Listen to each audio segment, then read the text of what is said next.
Hi, welcome back guys. Today we are talking about how to justify more than one cell in a cell.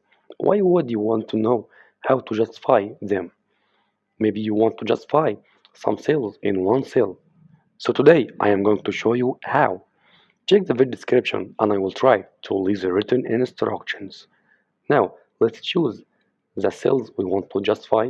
Then make the cell more bigger to contain them. Then in home page we will choose fill, then justify. We can make it more bigger, then again justify. That's easy. There we go. If you want to know how to justify more than one cell in a cell, this is the easiest way I know how. If you know another way to do it, leave a comment below. Be sure to subscribe for more videos.